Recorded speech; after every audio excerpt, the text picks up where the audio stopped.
What's up, everybody?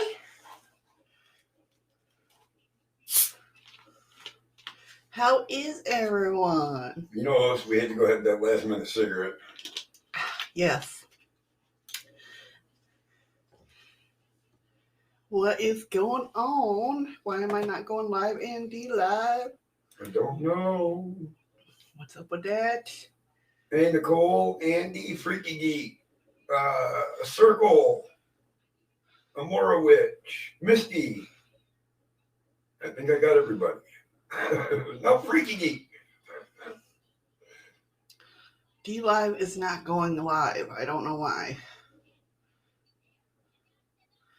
They're saying the chat's live, but not. I look awake, but I'd probably be sleeping in about 20 minutes. So, Andy, check your messenger when you get a chance too.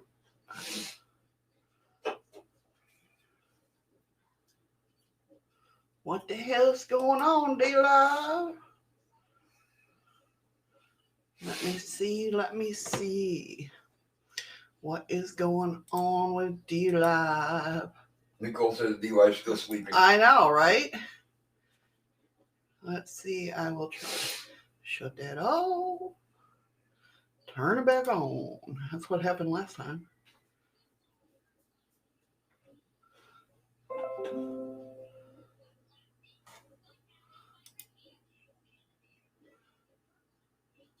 It's saying everything's offline, but I know I'm live on YouTube. The hell? Missy, if Eddie begins to fade, chuck a bucket of ice water in his direction and wake him up again. Right? Hey, Ruth. Hey, everybody. Sorry, hold on one second. I'm trying to fix this. Where'd dlive go? There it is. Oh, thank you, Ruth. Ruth shared us out. Thank you, Ruth.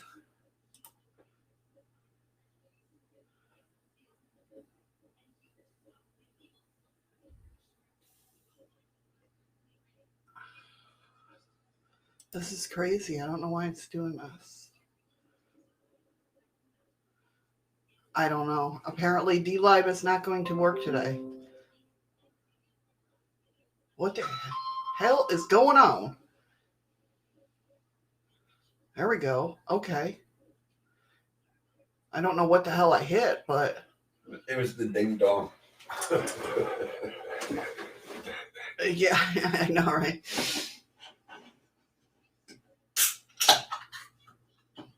Okay. I am online for Shadows of the Moon, obviously, on YouTube. Twitch is live. Yeah, unfortunately, I don't know. dlive is not working today. So if you guys are in dlive, can you let everybody know? You just froze up for a second, too. Did I? Yeah. I mean, you're fine now.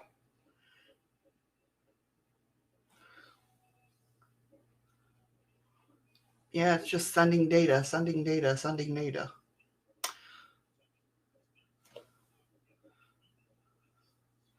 All right. Hi, everybody. dlive's going on strike as advised, not giving it a mention in your credits. Tut, tut, tut. Listen. I gotta send out my tweets. Today is Tuesday. All day. All day. That's weird. I don't know what the hell's going on. There's a bunch of it that's not allowed or unable to connect. I don't know. Long as YouTube's open, I guess. Up the union. Right, Nicole? What the fart? I know. None of my shit's gonna work. What the hell? This is bullshit. Hey, Freaky Geek. How you doing, Freaky? Hey, Heather. Yeah, I don't know what's going on. Why it's not working. I don't know, guys. Sorry for everybody in dlive. All right. Let's see. Hello, Amora Witch, Andy, Freaky Geek, Heather, Misty Cat, Nicole, Restream Bot, Ruth. No, Heather, for some reason, dlive's not loading up. Paranormal Circle. Good morning, everybody. Good afternoon, good evening. Depends on where you're from. That's right. All right. Well, I don't know what's going on. That kind of upsets me, but yes, dlive is on strike. Hopefully it'll start working. That would be nice, right? But you never know. You never know. Who the hell knows? How is everybody? Okay, here we go. You only got 5 more times to say it. That's right. Well, now I can actually look at chat and. And he says, no, you got to slim it today, Heather. Rubbing shoulders with us peasants in YouTube.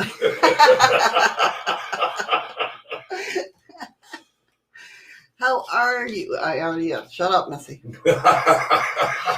Only 4 more to go. Oy vey. No, sorry, we're a little late. Had to run down and have a cigarette. Freaking, oh my God, I'm sweating to death. Notifications off. Don't tell me. Damn it. Yes, you are on the list, Amora Witch. I said hi to you.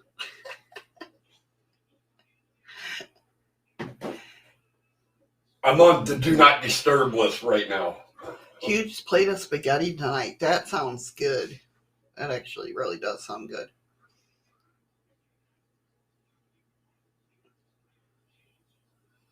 Hurry and get the show over with while I'm still awake. Okay, sorry. No, I'm just kidding. My God. No, for you, it's not an actual doorbell. No. That's my notifications. It's Avon calling. Sorry to hear that, Nicole. That sucks. We have a rainy, it's not raining. Gloomy, overcast. Yeah, it's a gloomy, overcast day, which is very rare here. I will tell you that. Even when it's raining, and it does rain a lot in the spring. Hey, Patrick. It's never, hey, Patrick. Hey, Nessie. Hey, that's okay. I've been called worse. Yes, by me. By a lot of people. No, even though it rains most of the time in the spring, it's not like that gloomy rain. No, the sun will still be shining. Yeah, you don't get that gloomy feeling, but today's definitely a gloomy. Welcome to my mind. Please keep your hands inside the safety bars at all times. Do not feed or speak to the voices. Please, as you might not like that reply. Help yourself to the stash box. That stash box is empty, dude. You know it.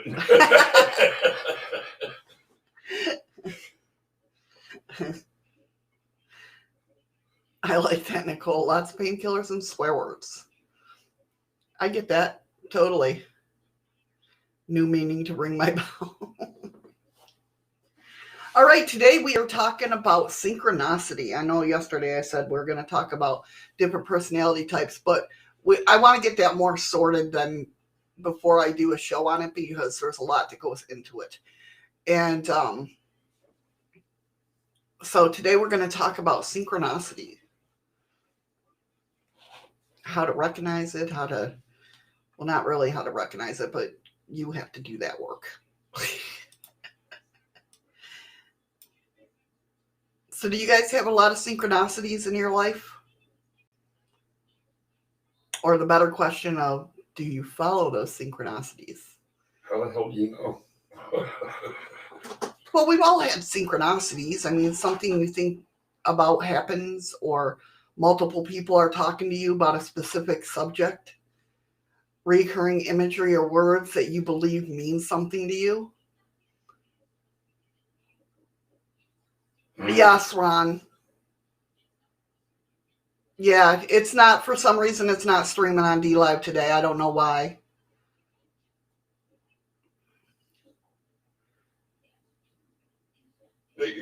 I was telling you, Andy. I just told you. Something you wanted to happen happens, but it doesn't happen in the way you expect it to happen. You're looking for a solution to the problem and finding it through luck or circumstance. There are numerous other ways, but there are a few that I found very common. Like that person that, you're thinking about somebody and they call. Oh, is that what a synchronicity is? Yeah. Maybe I should stop thinking about notifications. See, there you go. That's what it is. Just because I'm sitting here waiting for them. It could be, okay, labeled as coincidence. Okay, Mr. Chaos, fix it. If you want me to attempt to fix it, you probably will never have dlive on her fucking show again. Hey, G-Smoke. Or he'll break my computer. Hey, Dakota. What's up, Smoke? What's up, Dakota? How you guys doing? So, you can... Andy said, I had that today. I wanted to take my favorite guitar for a service without idiots trying to kill me or themselves in my car. I drove both there and back without incident or road rage. Hey, that's always a good thing.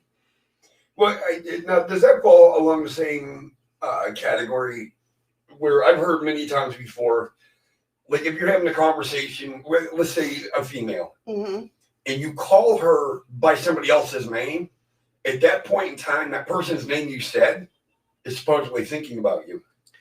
It could fall into the umbrella of it, but that's more, well, I don't know. That's good. I mean, because anything that could be coincidental, but it's stuff that you notice happening over and over again. Do you know what I'm saying? Like me getting like up how, me getting up going to work every day? Well, yeah, that too. Hi, Jane. Hey, Rain. Hey, Rain. Hey, Jane. How are you? Welcome, welcome. So kind of like when I look at the clock and I see 1, 2, 3, 4, I programmed that to myself to where I'm on the right path. I just look at it and say, damn, I should be asleep.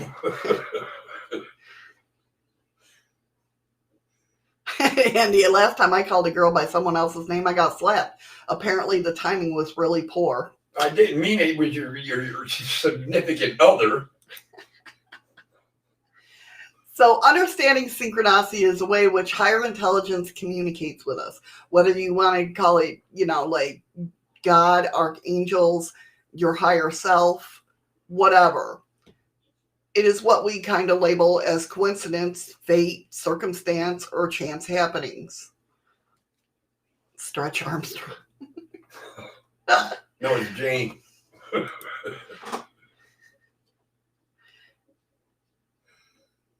I tell you. It's also what we sometimes experience as flow or harmony, peace or ease.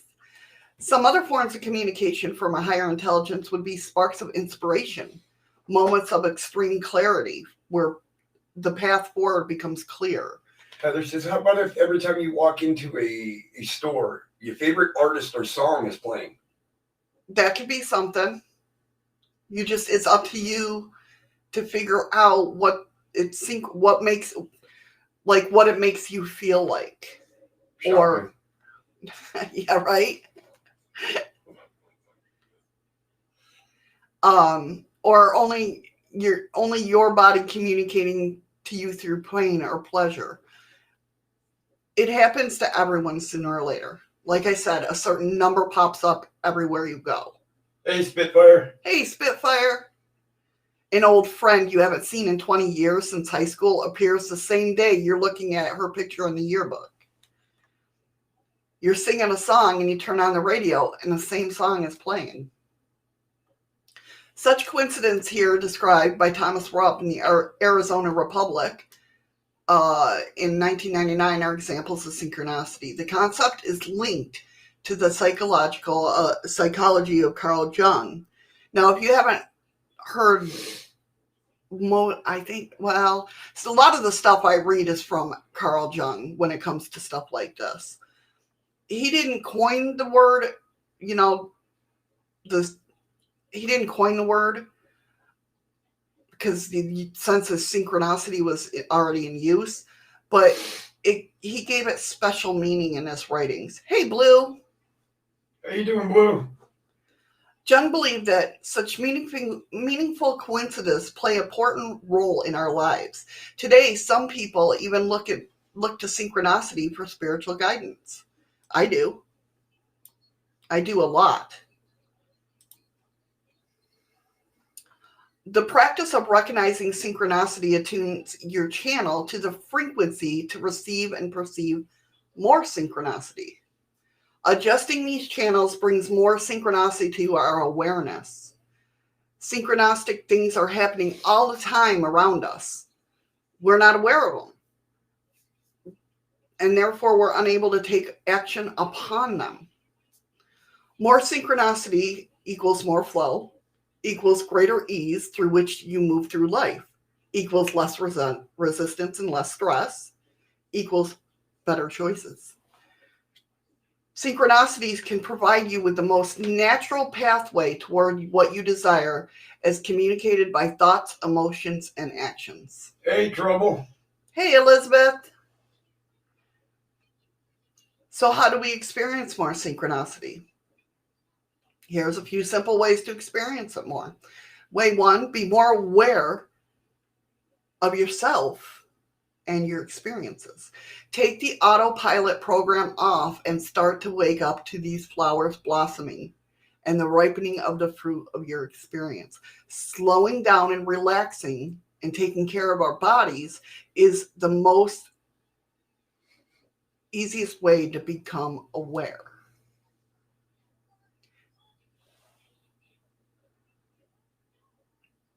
Way number two, be aware of your thoughts, of which we've talked about a lot. Be aware of your thoughts and your beliefs. When you think of an idea, you plant a seed. Well, that seed grows up to something in your experience, which you perceive. Your views define your thoughts. Therefore, to recognize more synchronicity is for which you truly desire. Be conscious of your beliefs and change them if they are not in alignment for what you want. Way three, be in your heart, not just your head. It's easy to be in a state of awe when you first begin to recognize synchronicity, right? I mean, you're like, it kind of weirds you out when you notice it around you a lot. The administrator cannot understand the mathematical improbabilities of such occurrences, yet it will attempt to calculate them. Your heart, okay, remember your brain's like your administrator. Your heart, your feeling and knowing recognizes these synchronicities with far greater ease than your head. It's just built that way. Number four, stop doubting and judging yourself. We know this is a big one. Judging yourself is pretty much the fastest way to recognize less synchronicity. Okay? When you question what you know to be right for you, you send a signal that you do not trust yourself. So don't question it. If you do not trust yourself, you'll not be able to work with synchronicity in the most optimal way. Your feeling of lack of trust will be shown to you in form of synchronicity, where you will find yourself interacting with people and in untrustworthy situations based on definitions.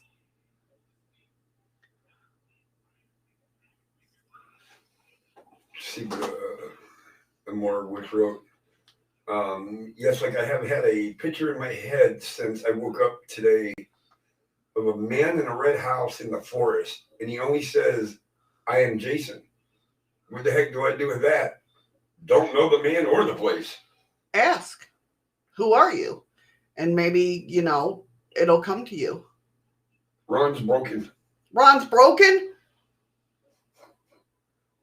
It could be, Andy. Yes, I believe it can in some form of it. Yes. Or Andy asked, could synchronicity be the result of self-manifestation? It could be one explanation for it. Yeah. How are you broken, Ron? Don't be broken. He's got a crack in his butt. He's got a crack. Damn it.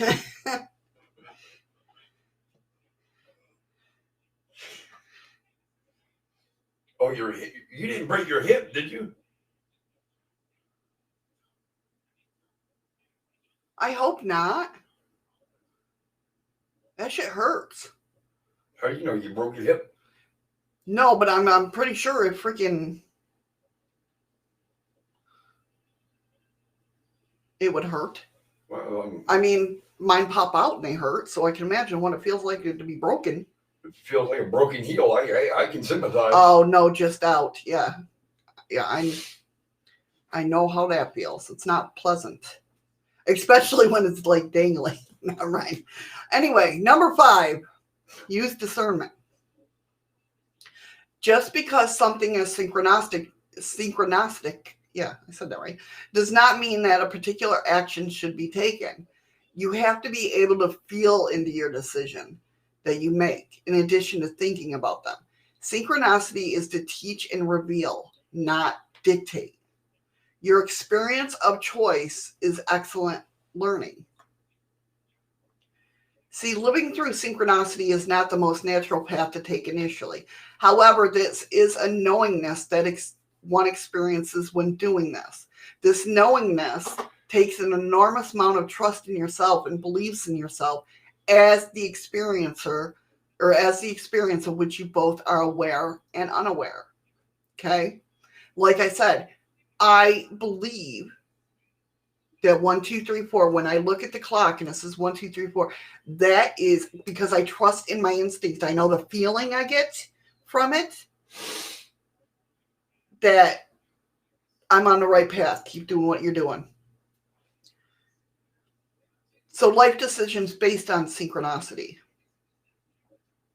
You're saying that when you begin to make a larger and larger life decisions based on synchronicity, you trust yourself more than you trust your external environment. Yet you trust yourself as the external environment. Okay, and we'll explain this.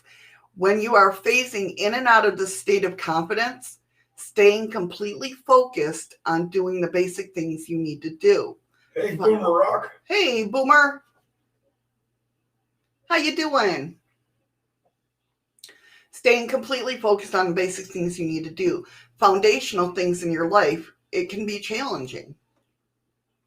Integrating more of your spiritual self, which is in essence what is happening, you take out of your mind and into your heart. With this being said, this movement can cause people to become ungrounded in physical reality. So you have to set up foundations. Okay? We're good. Thanks for asking.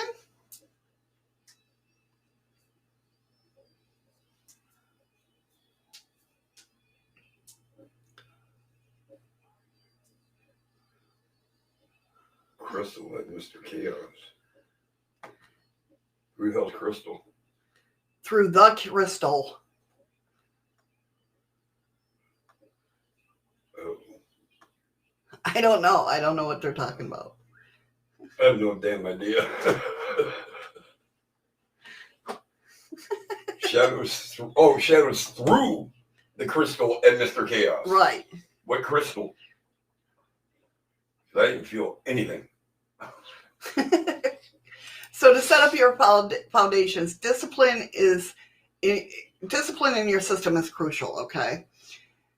It is easy to get swept up with the beauty and the awe of how things all flow through you, but writing down everything is important. Having positive daily routines, speaking affirmations nightly, and not negotiating on the lower portions of your real hierarchy of needs is essential.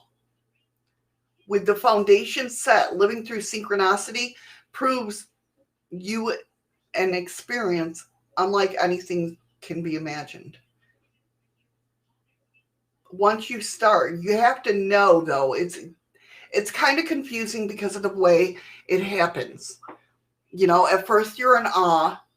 Like now when I see the number or whatnot, or something synchronizes together, I'm like, okay, I don't read into it. it kind of leads you like down a path. Does that make sense? Yeah. Kind of like when every time you see an old Model T4. I know it's my dad. Mm-hmm. Yes. Sending me a sign. Keep in mind that although this is very rare to find someone doing this, it is and will become much more common in our generation's lifetime. Eventually, there will be a large group of people who trust themselves and are compelled to live together in a state of synchronicity. You know, because we are collective. So therefore, you know, at least in my belief, we're a collective. This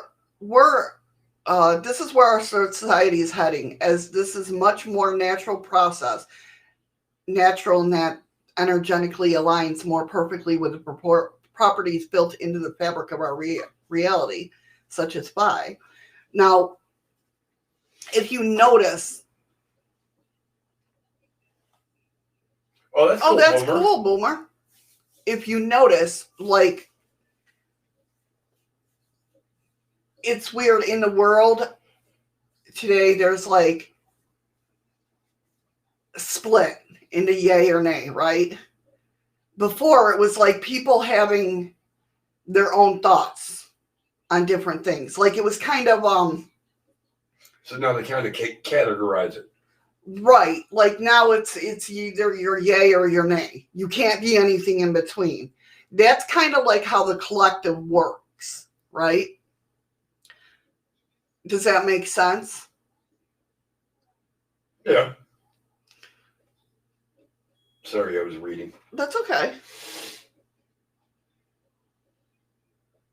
You like the board like form Star Trek. Not sure if I follow that one. But... So let go of fear. There are many perceived limitations to living through synchronicity. The primary and most encompassing of all individuals' fear is the fear of change or the fear of the unknown. Just as with anxiety that arises in the surface of awareness, it's meant to be looked at. Why are you like, I used to get anxious over like nothing was happening and all of a sudden I got that fear. Well, obviously my body was aware of something going on that I wasn't, that my mind wasn't. So, and that's how I kind of overcame anxiety attacks like that, where I was frozen in fear and couldn't move, to realizing what my body was reacting to. Could have it been my thought? Yes, definitely. So it's meant to be looked at. This fear is a holograph representation of the great fear of not knowing yourself. Who you are is changed much more than your name or the story of this life that you tell people. You already know this. Do any of you guys get any feeling of you're more than what's going on in the world? No, not really. You don't? You're meant to do something? Yeah, go to work every damn day. I'm not talking like that. Well, you know, I believe in the thought of you're going to keep coming back because there's something in the world that you're supposed to do. Right. But it's up to you through your living to figure out what it is. And so, you know, my thought was you'll always come back until that one thing is done. Right. Then your life cycle will completely stop.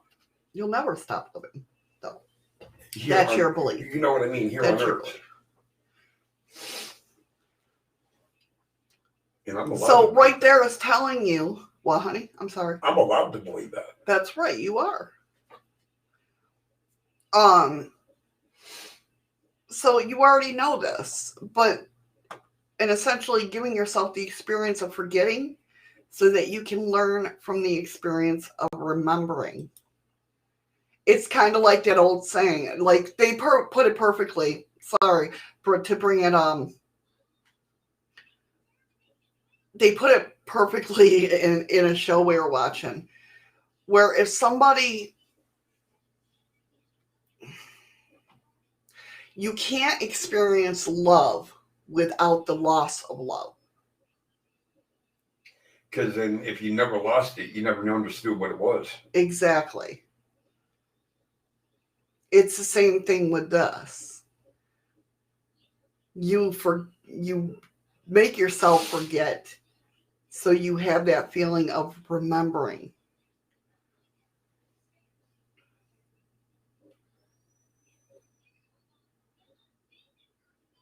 That's their belief. Nicole said in the Krishna, they say if you have a bad life now, it's the fault of your previous life, but how do you get it right when you don't know what you did wrong? You just cut the cords to that life. I would. That's what I would do. Boomer says, I believe I've done all I was meant to do in this life. I don't think so, because if that was the case, you wouldn't be here. At least not as Boomer now. Right. When you know who you are, living through synchronicity becomes an activity that is not only possible, but honestly the only sensible choice, in my belief. When there are shades of forgetfulness, which happens and are intended to happen, you allow the idea of doubt in your awareness, which manifests thoughts, emotions, and physical experiences that reflect the doubt. This makes the living through synchronicity much more challenging.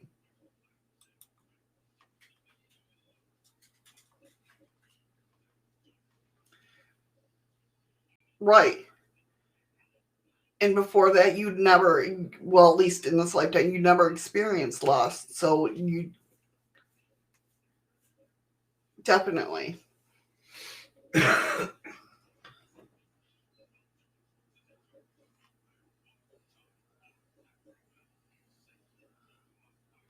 So as we level up our consciousness and flex our energetic muscles of knowing, trusting, and acting upon our intuition, we must continue to embrace the change, because it's going to change.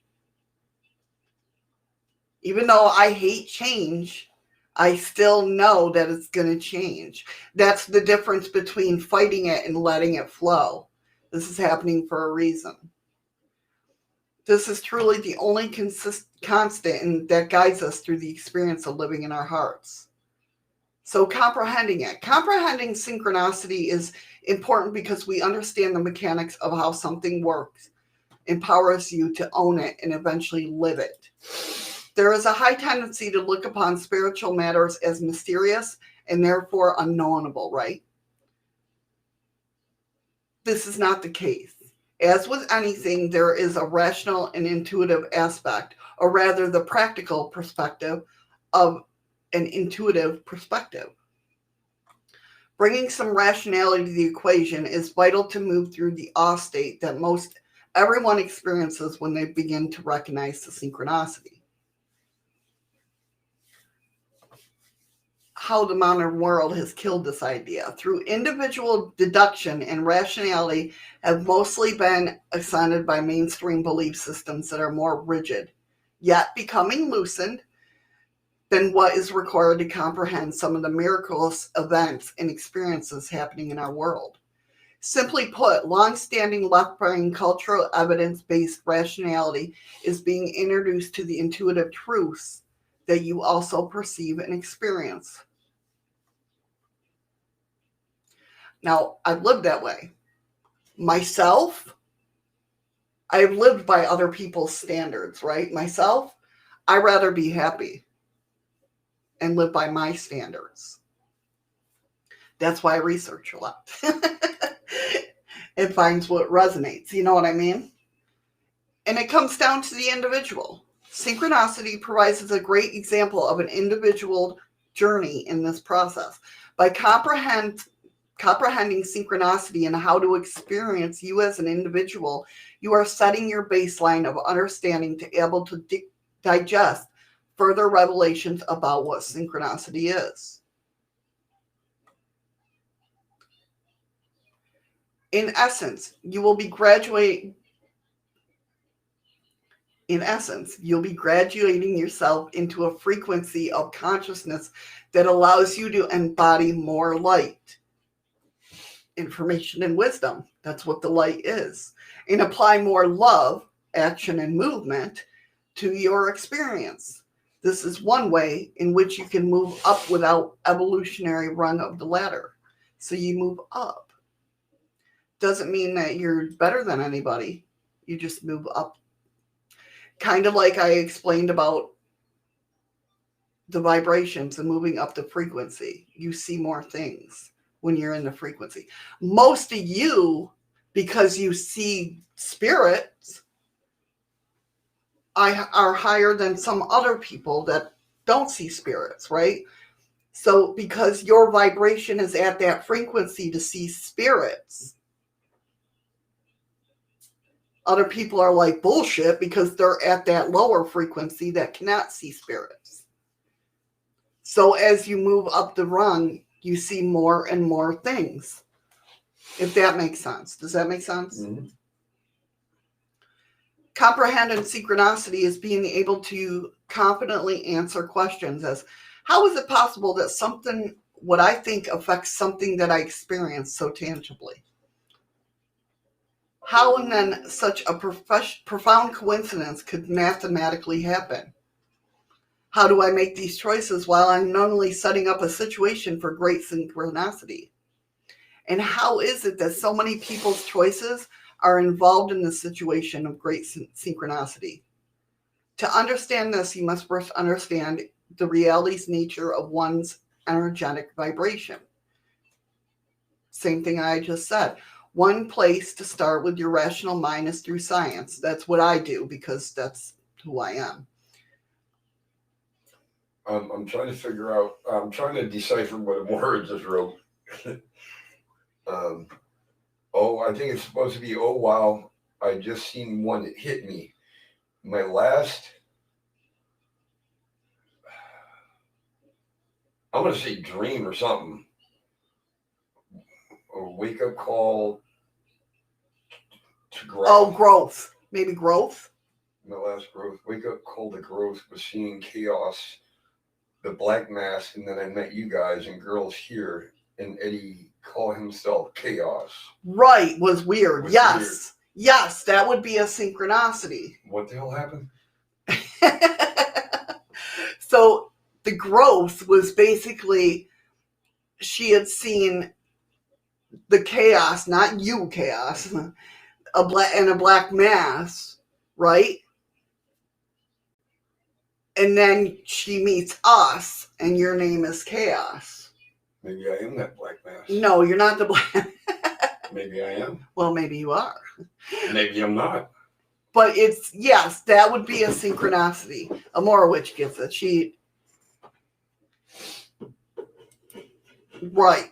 Little things like that happen throughout. Wife. Yeah. So we're going to get into some science here, okay? The simple act of perceiving something affects the outcome of that thing. This is the basis of the recent discoveries in quantum mechanics. There is an observation of an electron being thrust into a surface with sensors capturing its energetic movement. So the electron behaves as a particle. With no consideration, the electron behaves as a wave, right? This experiment has been repeated many, many, many times and is referred to the observer effect. So what happens is if you are looking at something, it's going to go a certain way. If you are not looking at something, it changes and does it. Remember the video I showed you about them shooting electrons through the hole? Yeah. And when we look at it, it's straight, it goes in the lines. But when it's slowed down, when you're not observing it, it goes everywhere. So your mind basically files with what you think you should be seeing. Right. So if you look it up, look up a video called Quantum Mechanics, Being Aware. Let me see. Let me see if I can pull it up. Not that it'll play, but you know.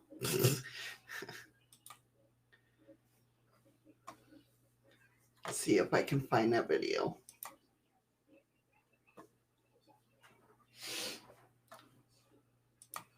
Quantum observation text. And if I do find the right video, I'll put it in, I'll share it. And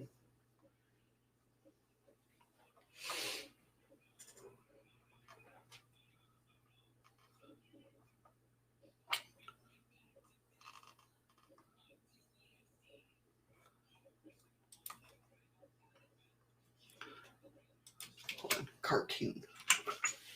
Because Missy likes to watch things through cartoons. It is all right to cry. It is all right to cry. There, I think that's it. Hold on. Talks amongst yourself. I think they have been.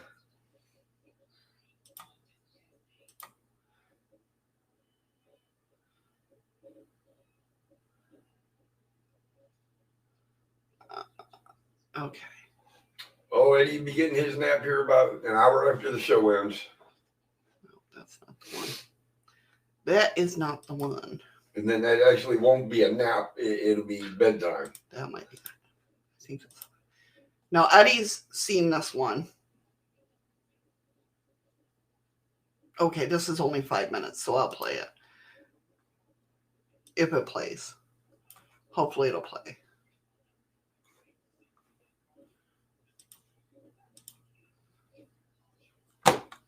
Maybe. I don't know what the hell's going on here. What the hell just happened?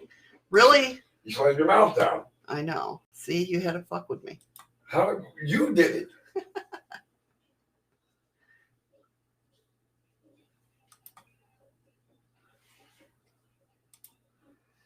Oh, no, I got that over. Oh, my God. Yeah, wow. Believe me. All right.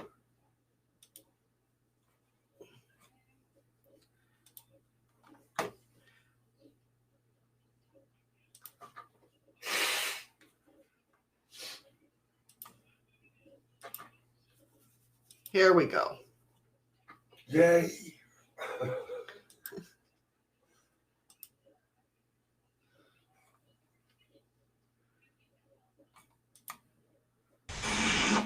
And here we are, the granddaddy of all quantum weirdness, the infamous double slit experiment. To understand this experiment, we first need to see how particles, or little balls of matter, act. If we randomly shoot a small object, say a marble, at the screen, we see a pattern on the back wall where they went through the slit and hit. Now, if we add a second slit, we would expect to see a second band duplicated to the right. Now, let's look at waves. The waves hit the slit and radiate out, striking the back wall with the most intensity directly in line with the slit. The line of brightness on the back screen shows that intensity. This is similar to the line the marbles make. But when we add the second slit, something different happens. If the top of one wave meets the bottom of another wave, they cancel each other out. So now, there is an interference pattern on the back wall. Places where the two tops meet are the highest intensity, the bright lines, and where they cancel, there is nothing. Hurry back, Heather. When Nope, we the throw cold goes across. things, that is matter, through two slits, we get this, two bands of hits. And with waves, we get an interference pattern of many bands. Keep that in mind So now. far. Now, let's go quantum.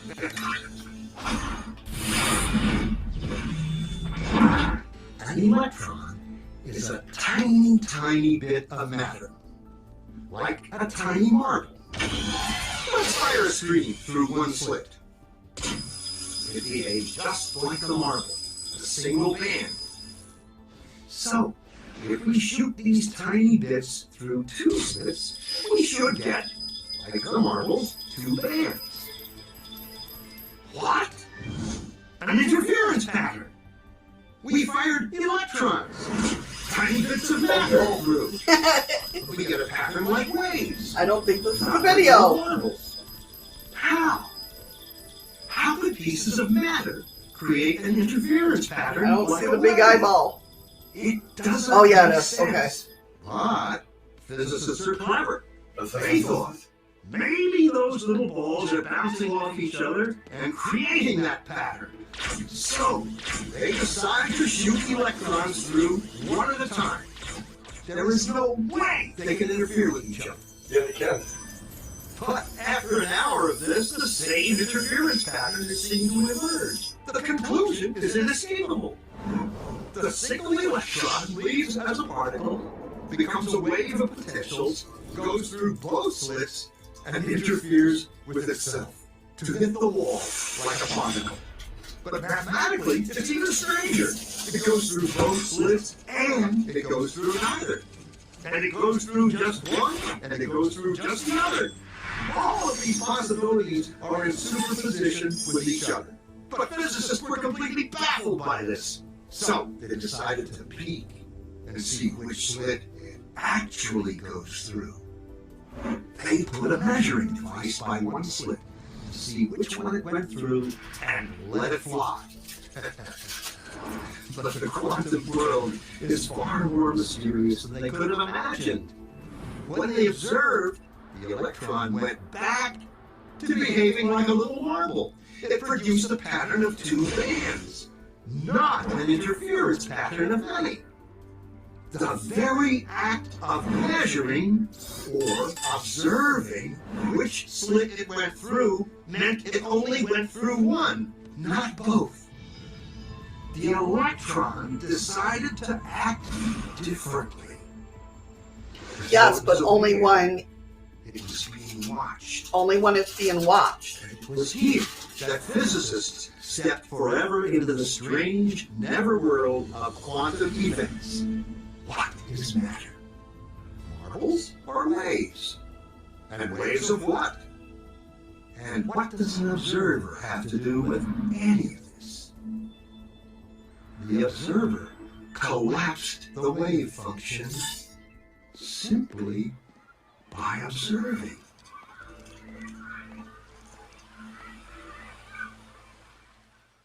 And that's, folks, is today's lesson on quantum physics, quantum mechanics.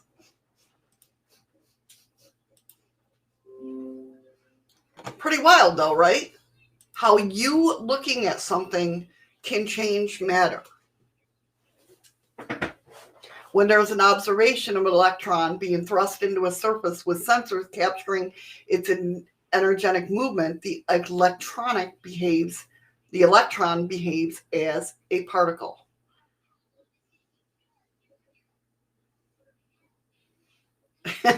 Whatever, Andy. Welcome back, Nicole.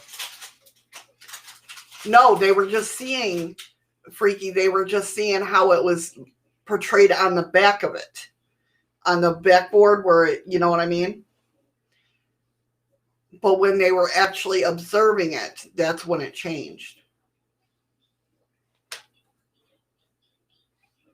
So with no consideration, the electron behaves as a wave. This experience has been, like I said, repeated many, many, many times. So this is first proof that perception is some very tangible way informs the structure of reality. Hey, Yankee. Hey, Yankee Southerner. Uncle Paul, how you doing? Welcome, welcome. So further, our perception as an observer and our experience can be broken down into some elemental parts: beliefs, thoughts, and emotions. All of these elements of our perception, our opinion, are our most defining elements. Good to hear. So basically, I think I'm doing good. You're talking about synchronicities, okay? Right. So, and like Andy said earlier, which could be a valid point. Could it be something that we have self-manifested in our own mind to be synchronized with something else? Now, does it come to the point that do we think about it enough that it will happen? Or is it subconsciously affecting the elements of what's going on? Like, do you... This is where I've come to the conclusion in my studies that we manifest our own world, that we make our own world. I get that. I mean, everything we do, everything we see, everything we touch, we manifestate that ourselves. Right. Even though everybody else can see this, they can see it because I manifested it for everybody to see. And we're having a Right. Yeah. We're on the same vibration length. Right. Like this bottle. But what I'm trying to ask, though, is do you get to the point that without realizing subconsciously that you can start vibrating faster without realizing it, which puts you a step ahead to manifest the next stage of that synchronicity? Right, exactly. Once you realize what's happening, you can get that ball rolling. Do you know what I'm saying? And you guys will never hear me talk like that again.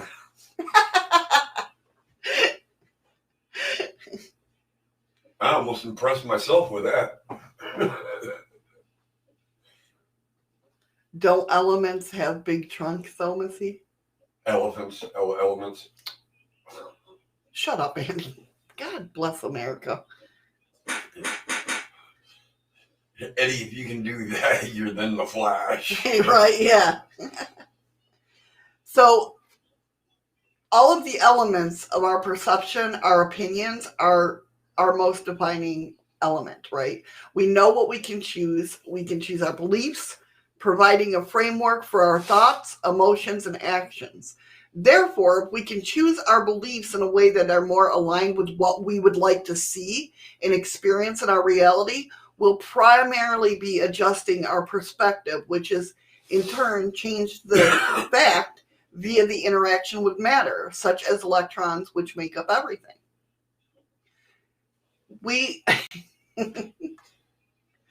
change things.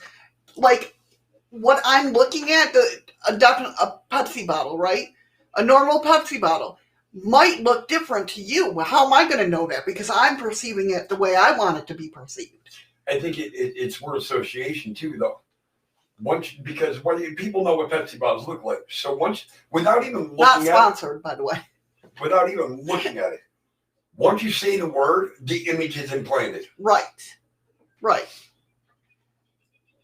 I don't know if I'm getting clever, Andy. I'm just like you. I only know what I know, and that's all I know, and I know nothing more. 3 things you need to understand. It's essential to understand that this observer effect is non-negotiable, okay? This is a profound difference. The difference in framework of the matter itself and how it behaves changes from a wave to a particle and therefore exists on different idea altogether. Particles being form and wave being the potential for the behavior of the particle to exhibit itself. The second thing is to comprehend is that everything exists in a probable state. Everything. What do you mean a probable state? What it could possibly be? Infinity of what? Yeah.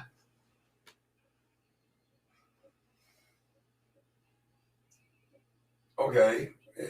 I guess that kind of makes sense.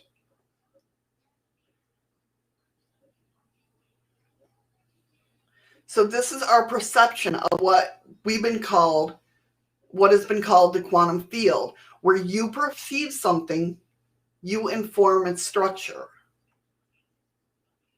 Its structure is informable because it fully exists as a probability of matter than it does matter itself. And he says, when I was a kid, I used to wonder if others saw what I see and I saw what they see. whether my idea of green was their idea of it, whether how people look to me is how people look to them. Exactly. That's exactly it, Andy. I've thought about that throughout my whole life. You're exactly it. Like, I can go out and say the sky is blue. You can go out and say, no, they ain't blue, that's green. Right, exactly. But just like that color, the royal blue between purple and blue. Or, you know? Or your cobalt blue to your royal blue. Right. Me and Robin used to, because I had a poster that had that color on there. And me and Robin, my best friend from when I was young, used to argue all the time. She'd say it was purple. I'd say, no, it's blue. And that could be the very existence of what Andy's talking about. Yeah. Patrick says, I'm lost. And that's how it works too, Nicole. We see,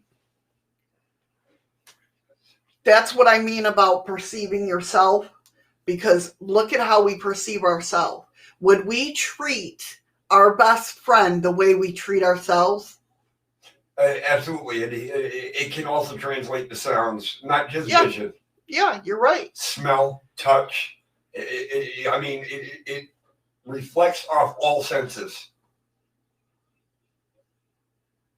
Like if let's say we both grabbed a cleaning sponge from the sink,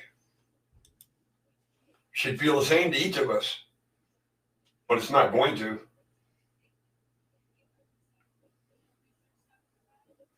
And Patrick, basically what's being said is what you see, what you hear, what you taste, what you feel, what you see, hear, everything is something that you have manifested inside of yourself to synchronize with what you already know. Right. It helps you understand what's going on, or it helps you understand what you're supposed to be seeing, or you know what I mean? We have a lot of our senses of smell, touch, sight, hearing, everything from growing up at a younger age is what we were taught. Right. So you at that point, like I brought up earlier, she can just say Pepsi bottle. The image comes to my mind because I already know what a Pepsi, to me, this is the Pepsi bottle I see. Because that's what I know.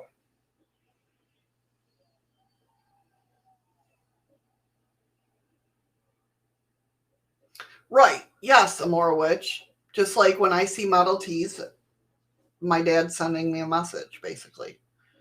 I don't know what that message is, but it could be just, I'm here. And your Meniere's disease. Yes, exactly, Nicole. Certain frequencies bother me that don't bother Eddie at all. And I'm just like, do you feel that? Like my anxiety will go up. Okay, yes, that's a synchronicity right there, Amora. Your husband's grandfather is here because you smell cigars. That's him letting you know that he is there. And that's something that you synchronized with him was the smell of the cigar. Right, exactly. You made that thought. So now you know. Made that connection. Assumption, yes, the connection. That cigar smells like grandpa. Or grandfather. Grandfather's always around when we smell the cigar. Right. So therefore, yes. Also we do. Exactly, Nicole. We forget how to see here with our inner senses. Because also used to think that if we went on a long journey, the world was only a few tens of a miles big, and that new landscapes were brought up into play as the one we left was shuffled beneath us. And that's exactly what happened is all. Right, exactly. It brings up that whole, why do you think that saying, if a tree falls in the forest, will you hear it? If nobody's around, will it make a sound? Basically, when you're traveling, that's like taking a drawing book, and each page is just a different and flip book, and then you flip it. Yeah, that's what traveling's like. Right. Yes, one little frame. That's what I'm saying. When we talk about living in the now, right? This frame right here, our life is like a picture show, right? It's going by that little frame by frame by frame by frame. But it's going so fast that you don't see that hesitation. Right. Be happy in each frame. Be happy with your life. Be happy with you.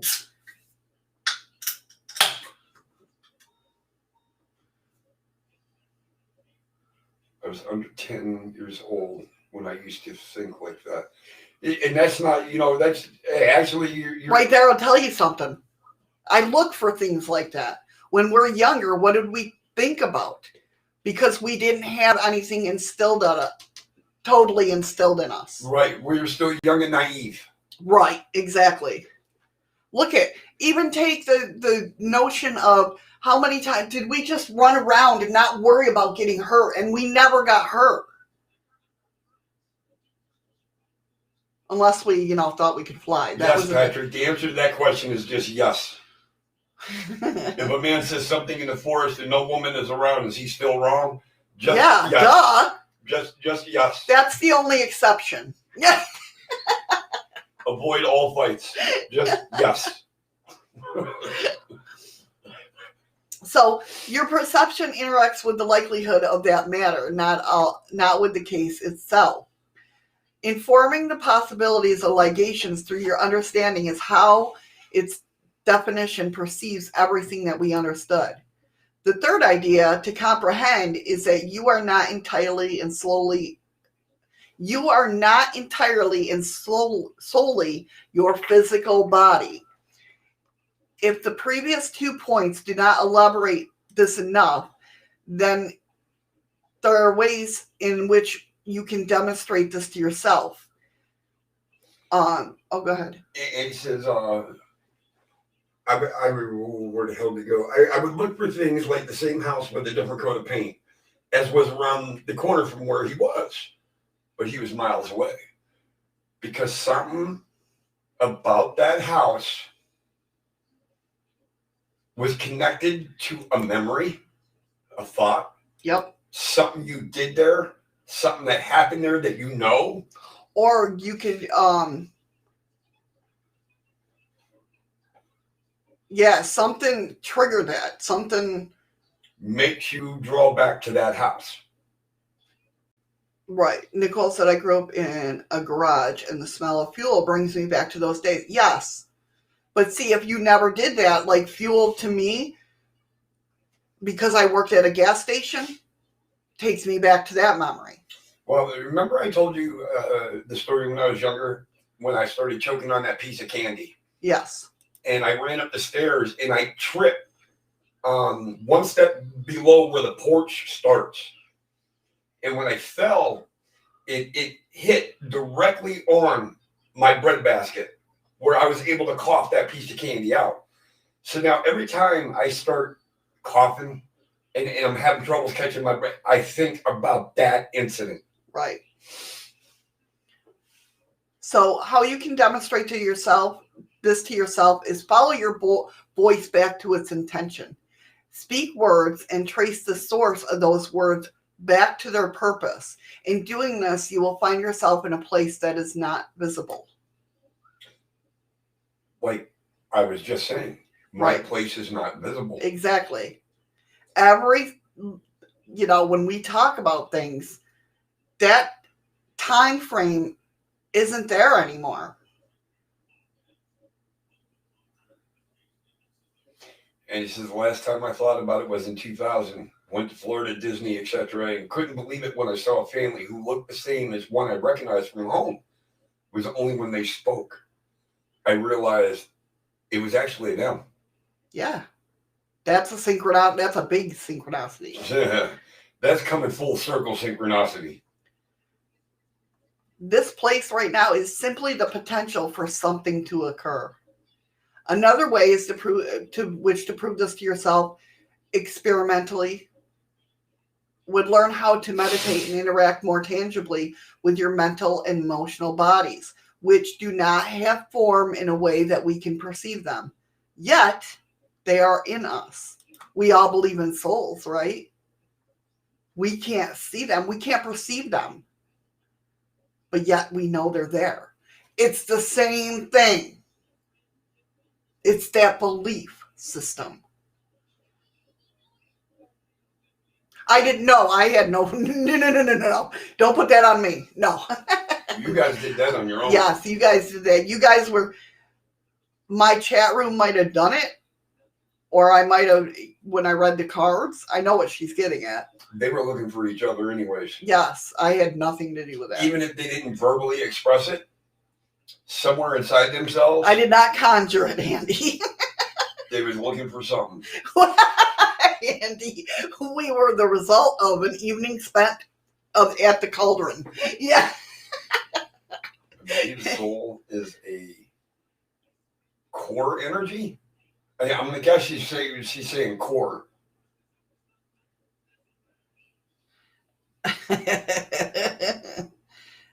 Oh, it's maybe pure energy. Could be pure. But yes, that's all the soul is energy. Yeah. The fourth idea is to comprehend in visual spectrum of light is from red to violet, right? This is, here you go. This is how it is. And this is what I mean about being on the scale of vibrations.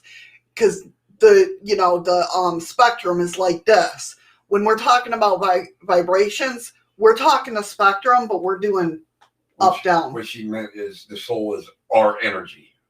Oh, It's yes. your energy. Yes, Okay. but it's part of a bigger picture, so we are all made out of the same cloth, basically. All the same matter, all the same neutrons, all the same energy. We're all cut from the same one, but we all use it differently. Right. So, like this when I say that the higher in vibration you go up, the more you see, it's because of this. Everything has a photon of light with a wavelength longer than red. It is not visible to us. And every photon of light with a wavelength shorter than violet is not visible to us, right? We know that we can only see on a certain spectrum.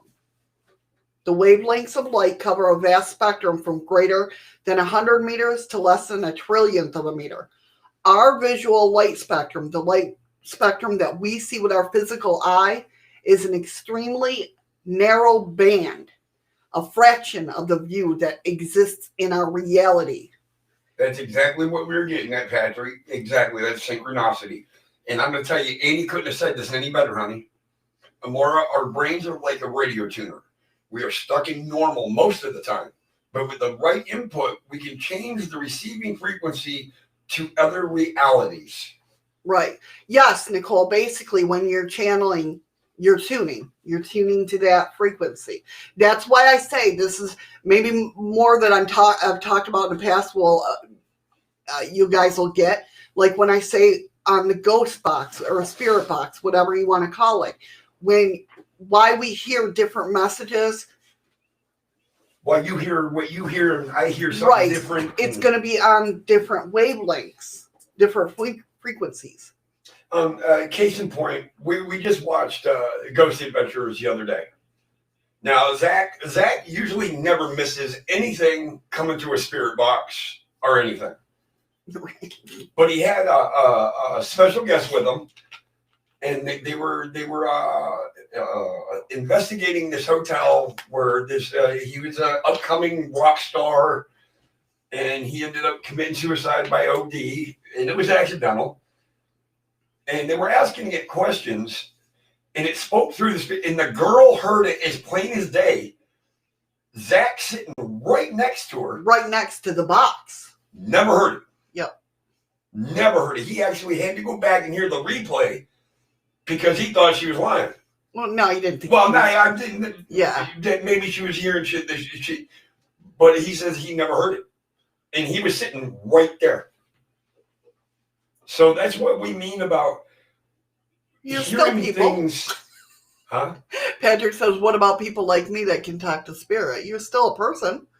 Yeah, no You're shit. just you can tune your vibration to talk to them. That's why a lot of times when you go on investigations, if you're not tuned in to the right frequency, nothing will happen. You know what, Andy? I am, you know me, I've always looked at like pareidolia and stuff like that, autological pareidolia. I've always really, because I'm that scientific person, right? To me, bringing that up, okay, is a good point because, like I said, I'm like, that's the pareidolia setting in and everything like that, right? But I think the more we believe in what we believe, like if we see a picture and we think we're seeing spirit, I believe we're seeing spirit instead of pareidolia. Yes, Nicole, in a manner of speaking, in a way, yes, you are a spirit box. The only difference between you and the actual spirit box is we can't hear the spirits through you. Right. You communicate their voice. We're a spirit box, we can actually hear them. Right. So, like I said, our visual light spectrum are in a narrow band, a fraction of the view that exists in our reality. Kind of like when I say when you level up in vibration, you see more stuff. Okay? So, if you can comprehend those things, then you can begin to understand synchronicity as something understandable. It's not a miraculous event. Okay? So how you affect the environment. Your intentions, beliefs, thoughts, emotions, and actions via your perception defines the entire experience that you perceive. You are constantly informing your expertise, right, with knowledge of it, and you can't get away from that. Your experiences include the actions and decisions of other people. Yes, these, like all real experiences, exist in the probable state. When Andy brought up audiological pareidolia, right, he was referring to the fact that when I said that the guy had to listen again in case she was making it up in her head, is what he was referring to. Right. Oh, I see. Okay. Sorry, I just happened to catch that, so I had to go back and read what was being said. Right. It's a game of back and forth that try, because restream, you can't move the chat. Oh, right. Gotcha. So I got to go back over here and play off this question and then scroll through YouTube to figure out. Right. Okay. So there is a part of you that exists in a non-physical state.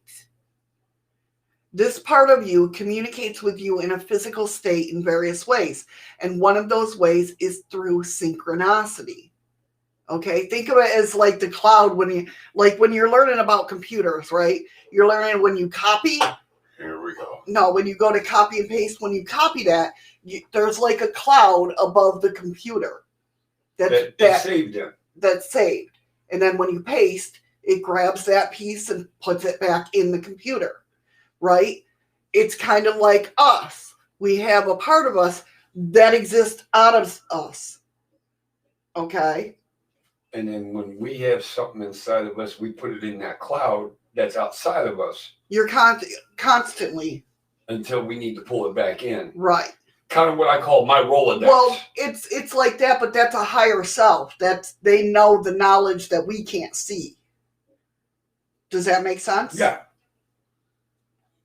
So this part of you, like I said, communicates with you in a physical state in various ways. And one of those ways is synchronicity.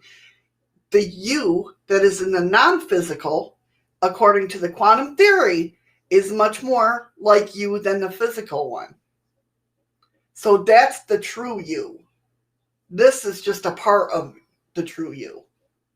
You're still true. You're just a physical form. But because of what we've been told, how to act, how to feel, how to do this, it's not the true us. You're a Muppet. Right. So what are they called? Shit. The ones puppets. The ones on the strings. Marionettes. Yeah, marionettes. As you experience synchronicity events, you are the one that is creating them. Do you understand this? I have a friend with me. You have a spirit by you. Well, no, he's saying friend. No, he knows it's a friend. So did you understand that? I do. I totally get it. I mean, And I know it might be wrong, but it's kind of like when I say I got to refer to my Rolodex. Right. Yeah. And you know I do that because it's like, hold on a minute. I can actually hear it go click, click, click, click, click. And my mind will run 1,000 miles an hour and all of a sudden just dead stop. Right, exactly. There it is. Yep. That's like being claircognizant. Like I'm claircognizant where I get information that I should have no clue about, but I get it. Do you know what I mean? Like when I'm reading, I kind of go into that claircognizant state to where I'm being fed what I need to know about the cards laid out in front of me. Kind of like what we're talking about right now. I really don't know anything about it, but I seem like I know. Right. Yes. And everything I'm explaining, you're not saying, no, you're wrong. So that's why I'm kind of surprised of. Yes, it's built inside of us. We know this, but we've been so long like in our box of humanity that we just don't remember it. So as you experience, like I said, synchronicity events, you are the one that is creating them. The you that is more conscious of this creation and a non-physical you, which is not bound by space and linear time as the physical you are.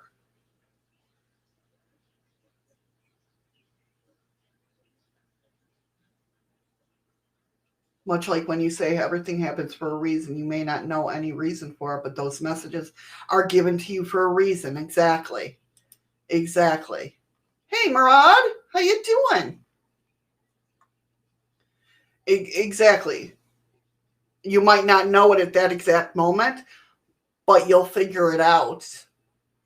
Something will click. So with this understanding, you can begin to perceive synchronicity and indeed your entire human experience from the place of creation, or at least from the one that is owning the fact that your perception plays a defining role in what you experience. I'm good. Thanks for asking. Hope you are well. Oh, you said I am good. Never mind. Piss off, Ron. Fix it your damn self. It's not Ron. Oh. Hey, hon, journeys. All right, Amora Witch. Take care, hon. Oh, I completely missed that. So acting upon synchronicity. First, let me say that trusting yourself is not an activity you do once. It's done forever, okay? But you have to keep doing it. You have to keep reminding yourself. There are multiple levels and dimensions, both of trust and self. As you level up your ability to perceive more of you, you will be redefining the idea of you altogether.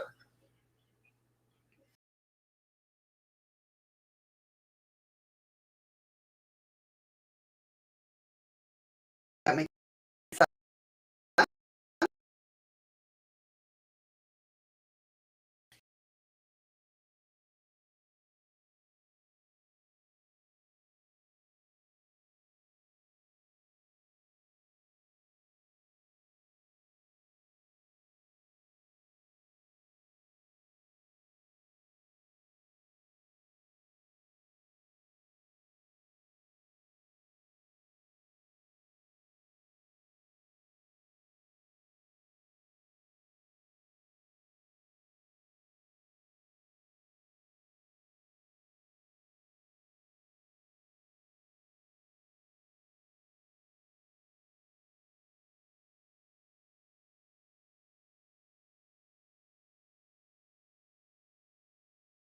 Okay. Hold on, I should back.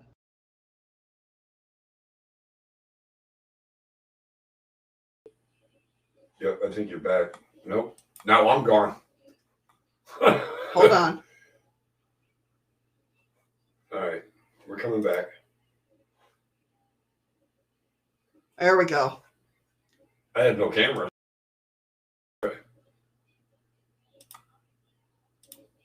We're lagging too hard. We're working on it. Hold on, Nicole. Well, she's working on it. Can you guys hear us? Yeah, she said that she can hear us, but she can't see us. I must be talking about something.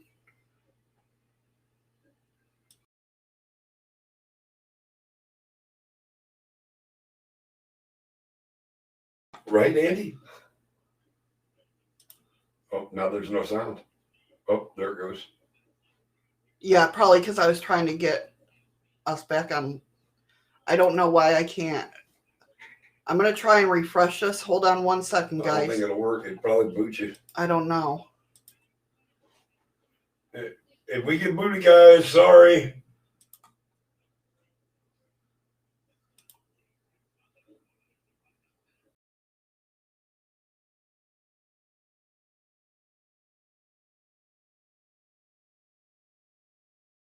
Swallowed There we go. Freaky Geek says we got swallowed up by tar. There we go. Hello, darkness, my old friend. All right. Whew. I'm on top. Switch that around. I forgot how to do that. Oh, Just hold your picture and then flip it up. there we go. Yep. All right. So, guys, can you hear us and see us and everything is good, right? Somehow I lost internet. Yeah, Patrick's saying he can see us. Okay. All right. Awesome. Hey, Lisa. Hi, Lisa. That was just, as deep as this conversation's been getting, and then all of a sudden, boom, you lost internet, I didn't. Yeah. And we're losing, you froze. You're offline again. No, I'm not.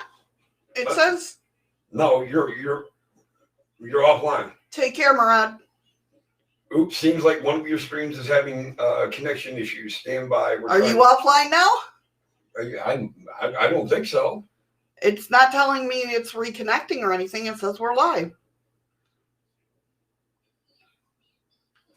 Do you have the... All right, Haunted Journeys.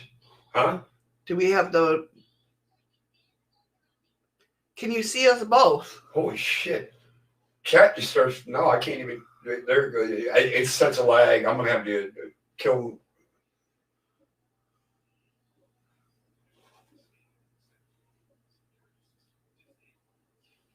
Nicole's saying we're both moving, but the lag is so bad. Missy's lights move too. I just called myself Lissy. Did you hear that? Lissy's mics move too. Okay, they see and hear us. See, now it's all dlive's fault, man. I'm just now hearing in here you calling yourself Lissy. I just now heard that. Right. Okay, so there are multiple levels and dimensions both of trust and self. As you level up your ability to perceive more of you, you will redefine the idea of you altogether. So as you realize that you're moving up in vibration, you're also redefining yourself because your other beliefs net are dropping away. You mean your disbeliefs?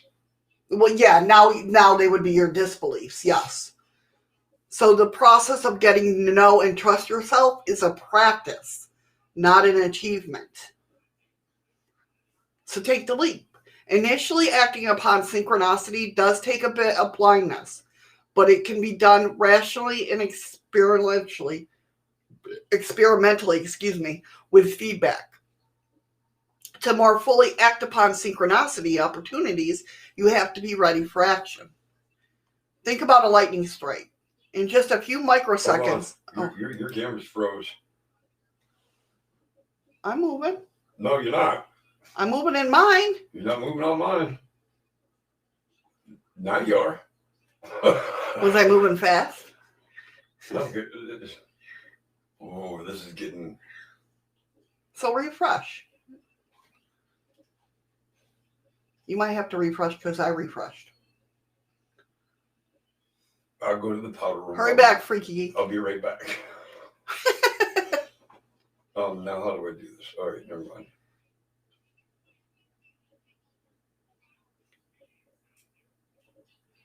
Oh, I was moving, but you were froze. And my camera was showing me moving and you froze.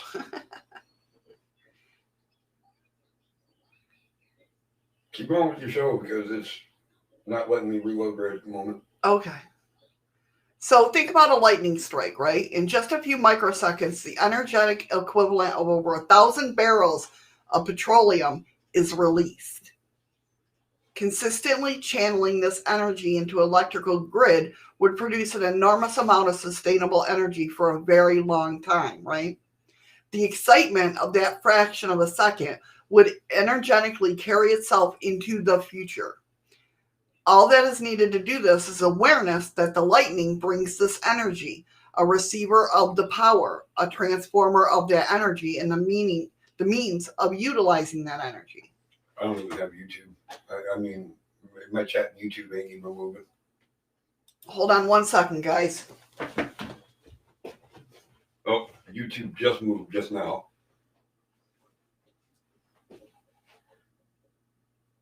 I'm going to do something real quick.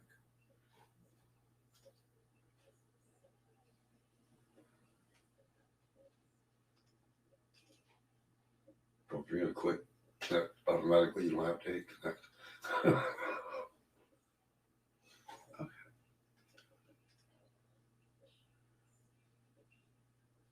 Yeah, YouTube's starting to move now. All right. I hear you. I'm coming back. Not until I put you in. I know. I'm back. All right. There we go. All right, so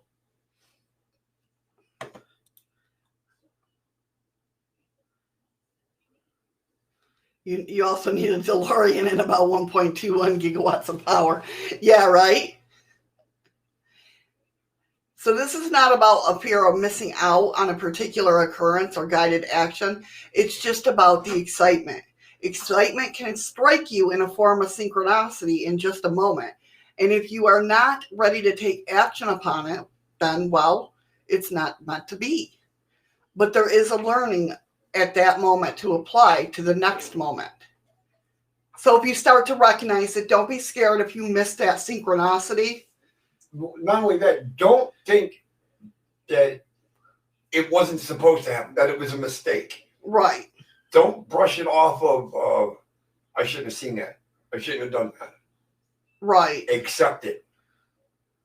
Right. So let go of fear. There are so many times fear or a subconscious program that is holding many of us back from shifting our reality to one that we are more authentically prefer very quickly. For example, many of us were raised to believe that we must work very hard for everything we have. Of course, there is great value in the statement. And it's motivated us to create passionately from our hearts. However, there is also a limiting belief related to the idea of worthiness. The interaction of the concept of worthiness and the notion of entitlement are a very confused culturally. Cultures that are confused. Good. You confused me. Replacing this belief with one that is merely loving the experience of channeling creative energy into an action without hesitation is much more optimal in this process. No, Andy, what I meant when she said about growing up, you believe that you got to work hard your whole life and this and that, blah, blah, blah. And that's all I've ever done. Right. I mean, over the 10 years that I've been with Shadow, she'll tell you, if I miss a day of work, it's because I am sick. Right. So recognizing synchronicity is the awareness that the lightning has this energy, right? Trusting synchronicity is the receptacle of the energy.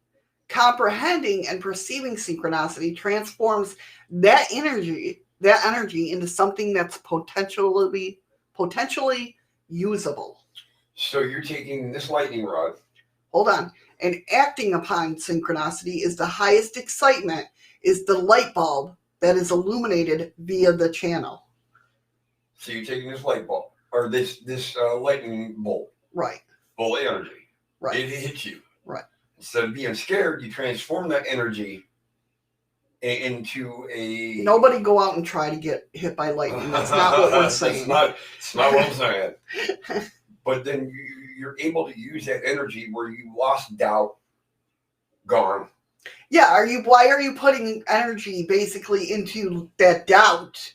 So When you're doubting yourself, you're putting energy into that doubt. But now doubt's gone.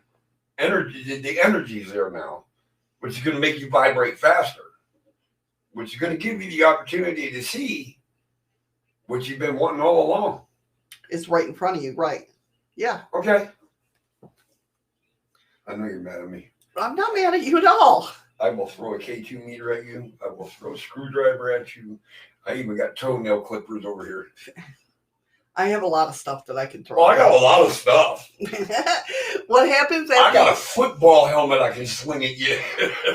What happens after you're acting upon synchronicity is merely observing the results of the process. Hi, Melanie. That the light is shining. Hey, Melanie, how are ya? Yeah, dlive's down. Yep. dlive's down, unfortunately.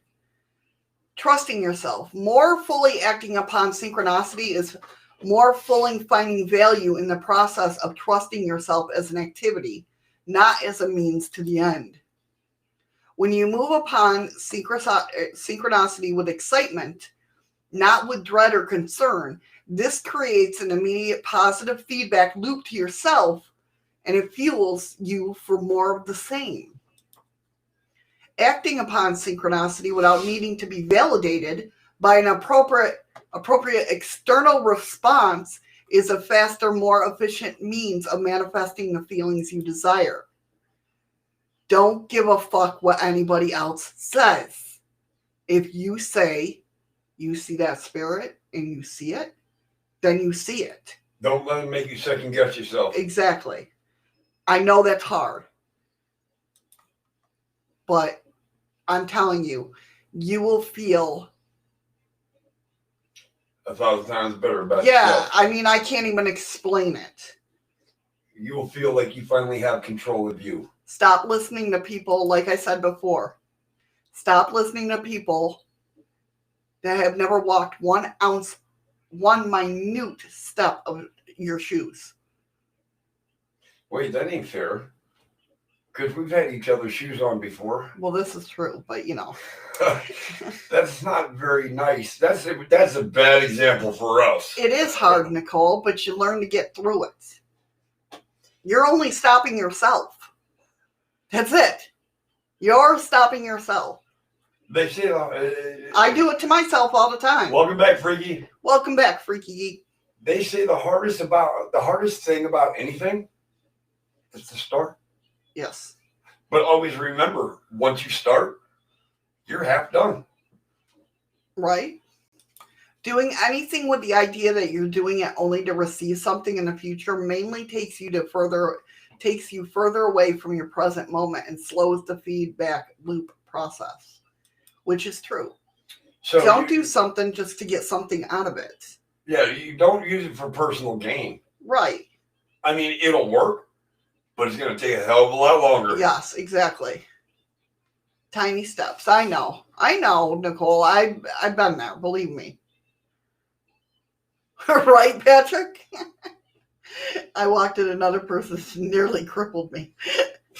I couldn't even get Shadow's shoe freaking even close to getting around my heel and shit. Eddie's shoes on mine are like, and I have big feet. Don't get me wrong. I have big feet. She'll walk right out of mine. It's like putting on clown shoes. I have big feet for a woman. I got big feet for my size. I'm only 5'10" for Christ's sakes. We all know the feeling of recognizing a synchronistic event, a coincidence that is just so undeniably profound it captures our attention. We notice it. There's a great excitement in this feeling. The idea with more fully acting upon synchronicity, of course, to continue to take more and more guided actions upon synchronicities. Still, more importantly, it's the idea when you do take action upon synchronicity that you do it in the same vibrational frequency as which you experience the synchronicity, your highest excitement. By doing this, you are magnifying the intention and potential of the physical outcome of this action, while at the same time releasing the need to have that physical feedback provide to you the desired state of being. You are doing exactly what you want to do because, very simply, it's exciting for you to do it. And there's nothing wrong with that. That almost sounds like, what is it, epinephrines or something? Hormones? Epinephrines? Yeah, that's exactly how you're explaining. It's exactly what it sounds like. Get high off of your own brain. That's exactly it. Right? This practice can automatically remove limiting beliefs, judgments about yourself and your experience, and the expectations about the future that'll weigh you down.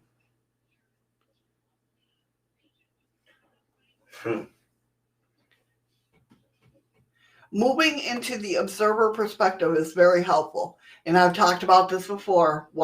Being the observer. Look at your feelings. Look at why you're feeling that way. Listen to the thoughts. Not listen to them, but observe the thoughts that are coming. Why are those thoughts coming into your brain? Map it down to where you find the beginning of it and nip it in the bud. And then those thoughts will go away. Of course, getting into alignment with the observer perspective is a practice in and of itself, done through meditation, contemplation, and mindfulness. Observe yourself taking such a bold and expressive action based solely on the trust of yourself. You will feel like you are watching your favorite teary-eyed love story, and this gratitude that you will feel for yourself is one of the most powerful emotions that you can create within. Yeah, that's why they call it getting high on life. Exactly. All these little statements are... Well, because you did spell high wrong. You forgot the T.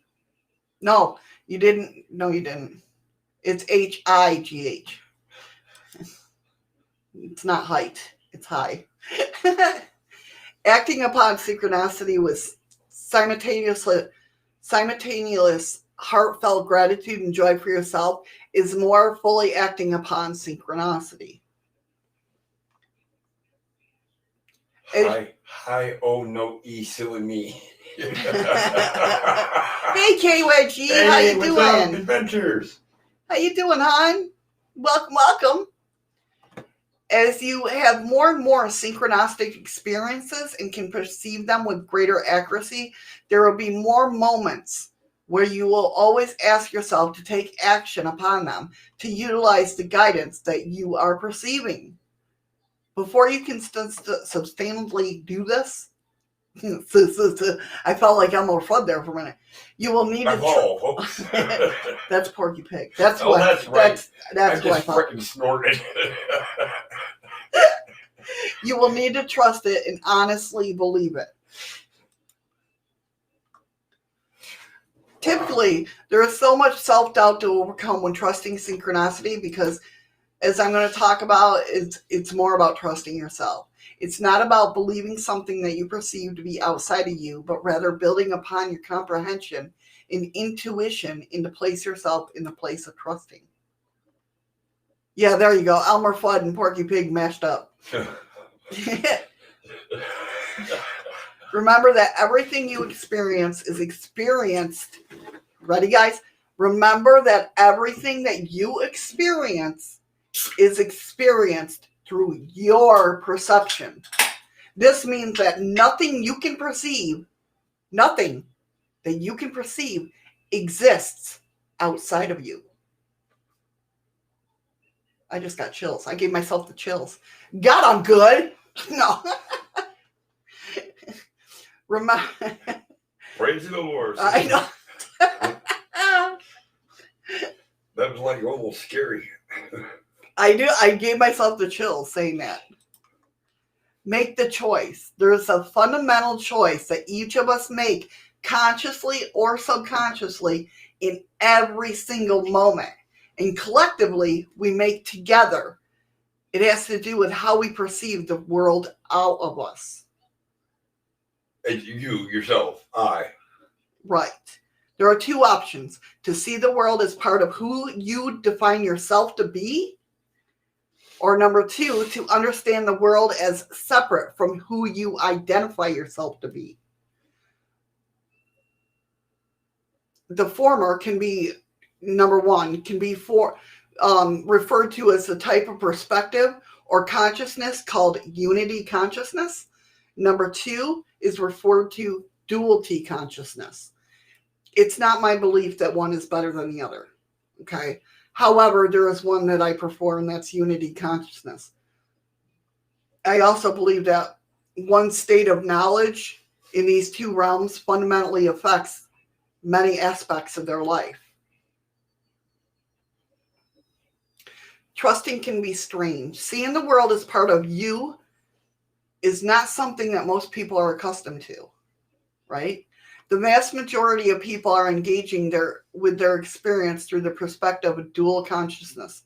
However, there is a great awakening of people to the idea that all things are indeed connected, many through what is coming mainstream science in fields such as epigenetics, quantum physics, and research into the mechanics of DNA. Duality consciousness seeks an answer to the question, how are things different? Where unity consciousness seeks to embody the knowingness that all things are one. So to trust synchronicity blindly is not the type of trust that is most ideal. It's not sustainable because it's not informed. It is blissfully ignorant, and it has to place in development as the initial first step. Still, there is a notable difference between hoping that something is real and seeking validation from an external world and knowing something is real regardless of what is experienced. So, my big on things can be considered as being strange to others. So who cares what they fucking think, Nicole? Let it be strange to others. They'll come around.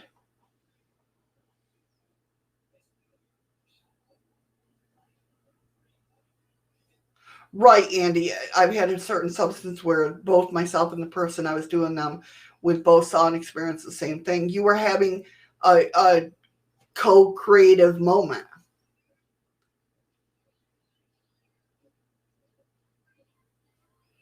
Because you were creating your world together. Just like me and Eddie, we create, because we live together, we are creating our world together when we are with each other. Mm-hmm.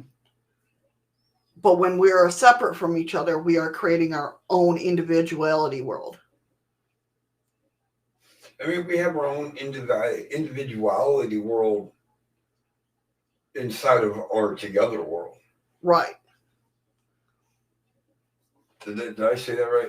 Yeah. Open yourself to vulnerability.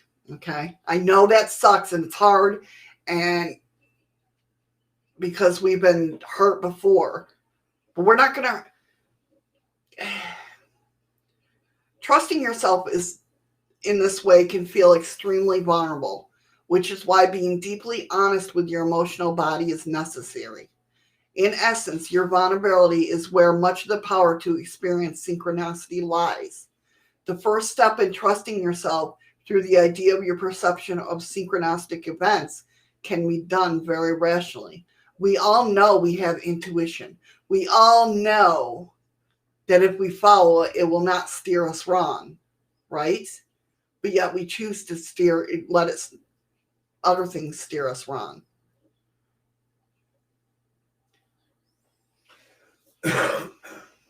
When you experience a synchronistic event, ask yourself, what am I trying to tell myself here? Then listen to the answer. We never ask ourselves these things, ever. Why? Well, no. Well, yeah. You always ask why, and that's all you ever ask. Right. You never ask yourself a question, why did I want to come here? Right.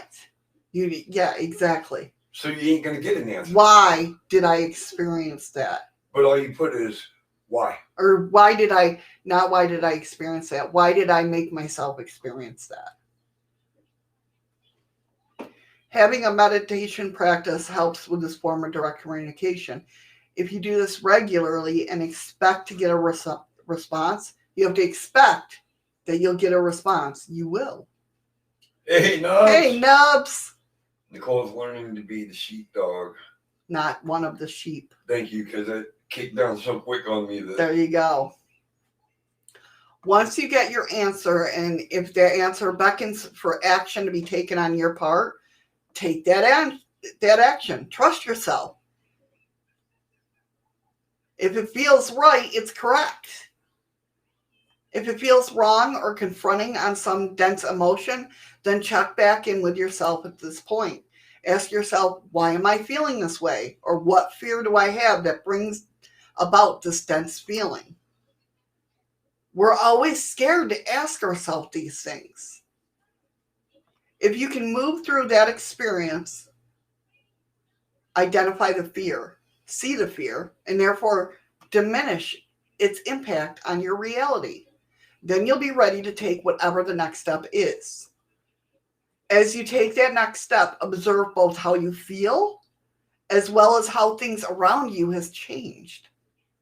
Mandela effect. Be observant here and look for the signs that you have made the right decision. Because most likely you'll see another synchronistic event. If it will be easy for you to make this jump and then look out for the reasons, that was not the right decision.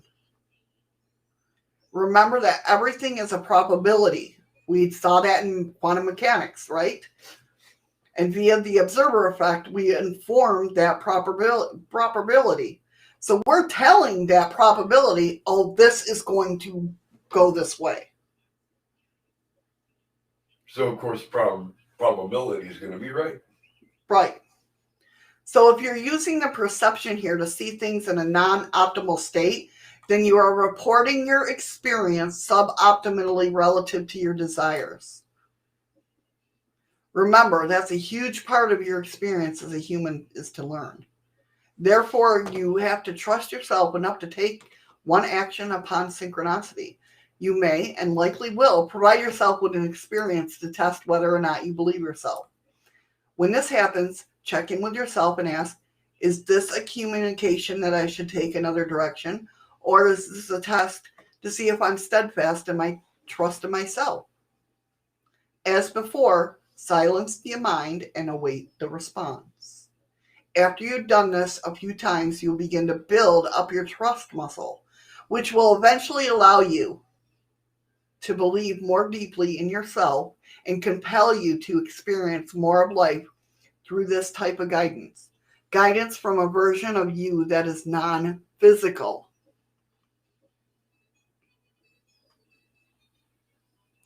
Owning synchronicity. The idea of owning synchronicity is the extension of comprehending synchronicity, and more broadly, integrating your highest levels of truth or your beliefs about the nature of reality. Having true ownership of your creations and what happens to you in your life is not an activity of the ego. It's a balancing of the wisdom of both the mind and the heart.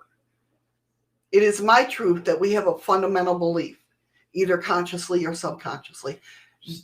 So when they say, if somebody says they're speaking from the heart, right, does that mean that they're feeling that emotion as they're speaking it? Directly at point. Right. Okay. When I say, listen to me, you're a strong individual and I'm speaking from the heart, I'm feeling that push from my heart, not from my throat or my mouth, from my heart. Right. Okay. That's why. That's where it kind of came from. Then. Right. Right. Okay. Right. At least that's been what I perceive. I mean, it sounds right. Right back, Patrick. So it is my truth that we all have a fundamental belief, either consciously or subconsciously, that we are either the creator of our experience or the victim of it. I don't see any middle ground here. Okay, in the process. Just the process of moving from one to the other. We go back and forth, right? But in one moment, we are either the creator of the moment or the victim of it. You could be the observer. Observer of that moment. Right. Own everything that happens. When most people get hung up on this idea, and the application is where we discuss experiences related to what we call trauma and more judgmentally bad things, the purpose is essential. I would never choose such a terrible thing to happen to me or happen to people that I love. Therefore, I'm not the creator of this existence because I would not have done things different if I were. There is an irony in this statement because it's both true and false. This statement necessitates a belief that the individual is making a separate and apart from the experience. Thank you for the coffees, Nicole. Thank you, Nicole. Andy. This statement necessitates a belief that the individual is making a separate and apart from the experience as well as the reaction of the experiencer. In that dimension, this is, in fact, a true statement. A person or individual consciousness that perceives itself as separate from the experience is not experiencing itself to be the creator of the experience, because this idea of separation itself is a choice, an illusionary experience, an experience that feels and looks and tastes real in the definition we are used for real, but entirely determined by taking that perspective. Therefore, we choose to experience ourselves as separate from all that we sense and all that we are in it. Everything between the experiences is true for us. We do these things to experience them because we've never experienced them before. Otherwise, you wouldn't know what they feel like. Right. I mean, you wouldn't have a clue.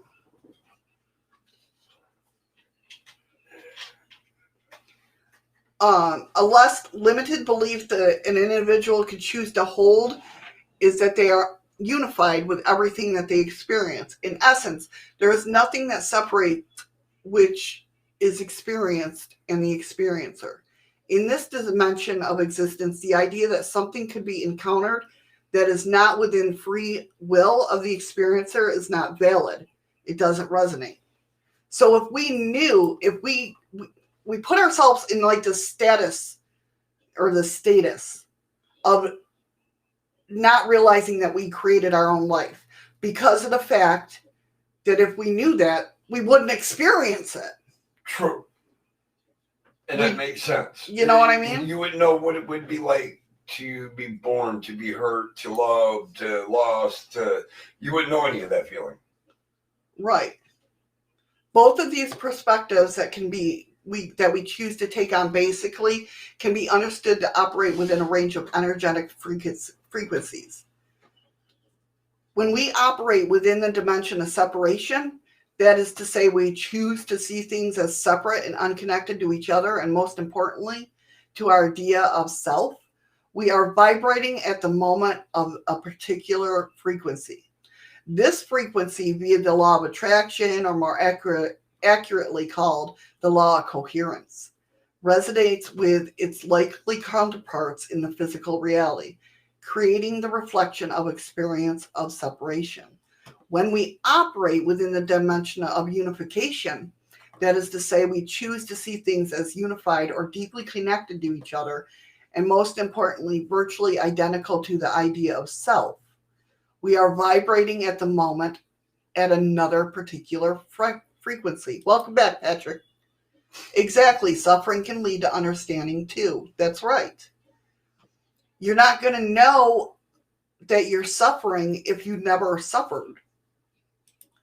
This frequency, via the law of coherence, resonates with its counterparts in the physical reality, creating the reflection of the experiences of unification.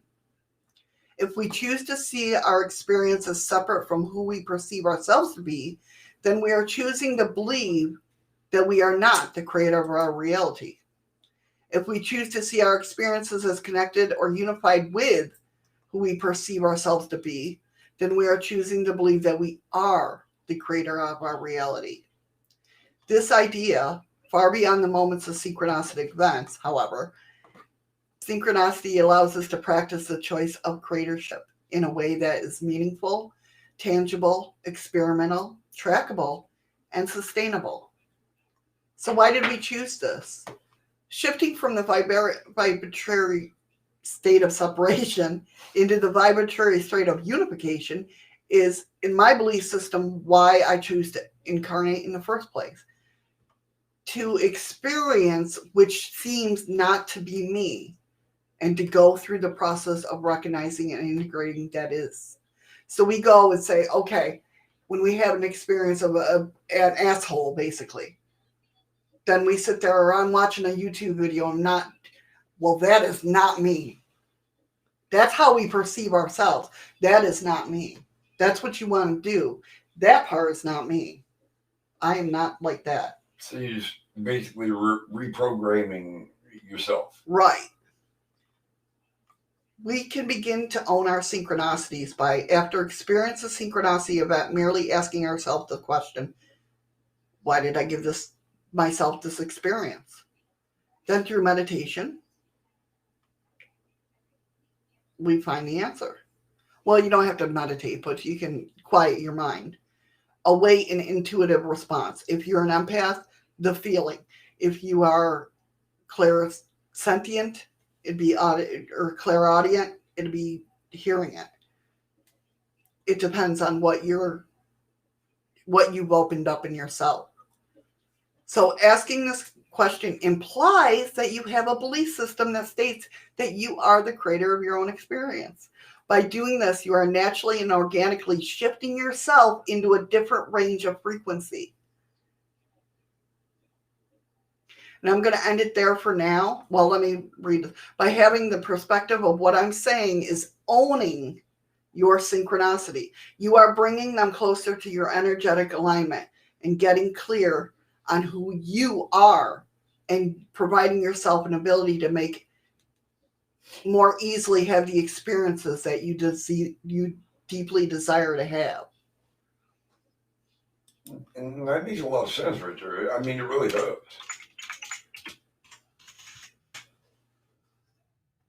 Yeah. I'm going to stop that there. I'll pick this up next week. Why?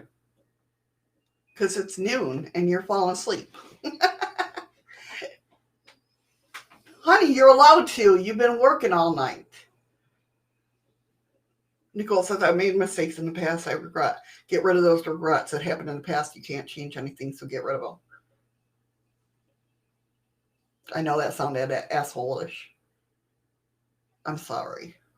But it really,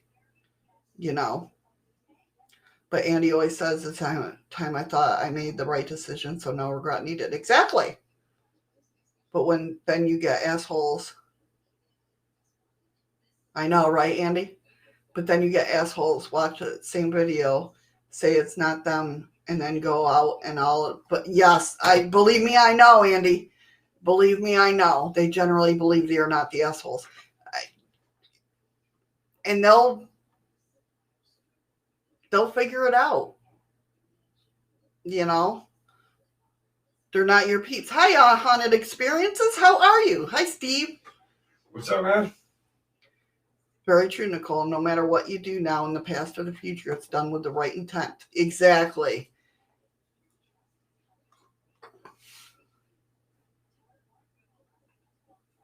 I know. Somebody trying to be funny. Did you hear me? See, I got yelled at again, and I was right on there. I didn't yell at you. No, another moderator handled it. Steve says, I can be an asshole sometimes. LOL, I'm okay. Bit tired. We can all be assholes sometimes. No. I just want you guys to believe in yourself and to trust yourself and your thoughts and And I'm trusting she's thinking she ain't going to kill me after the show, so. Welcome back, Elizabeth.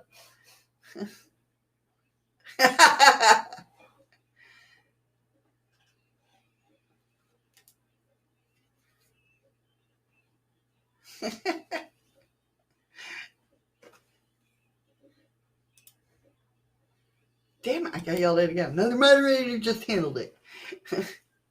What the hell are you talking about? It's when I go to approve Steve's comment. Because he's swearing. So you got to, do the show or hide.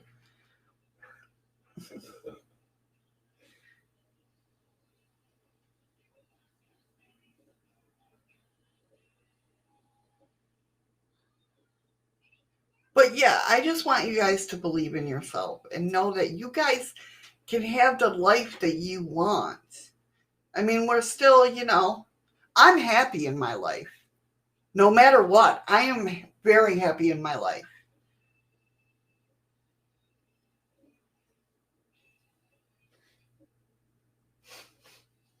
What? What are you laughing at? I don't know. Did anybody notice she says I'm happy in my life?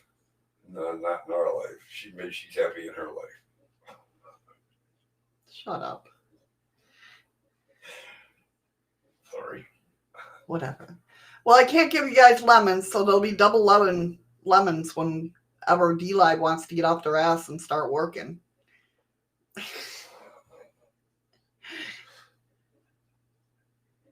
Definitely. And I want all you guys to be happy in your lives. I want you to understand how powerful you are. You guys are strong. We've all been through shit, right? That makes us strong. Stronger than some others. Yes, I know I can't do the lemons. Andy says, I'm pretty much content in life. Got a wonderful woman, got enough money to pay the bills, feed me and have some left over. I count myself really lucky. Exactly. Count yourself blessed. Yeah. Not lucky. Well, no, blessed. You made that. Because you're happy because you made yourself happy. Yeah, be blessed because he granted everything you worked for. Who granted everything? Whoever he wanted to. Whoever. Did you smoke? No. No, it's This just is gonna certain. be. Could you talk so goddamn complex?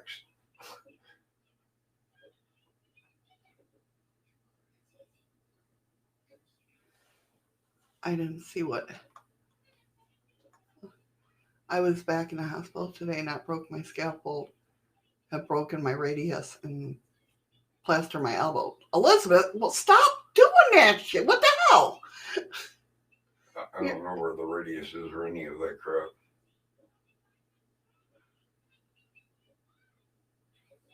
Nicole, you went to time. Well, keep coming here, Stephen. You'll learn. He says, I'm not happy in my life. Wish I could change my life in somewhat. It's your choice. Every single moment is your choice to either be happy with it Or make it miserable. Yeah. You have that power.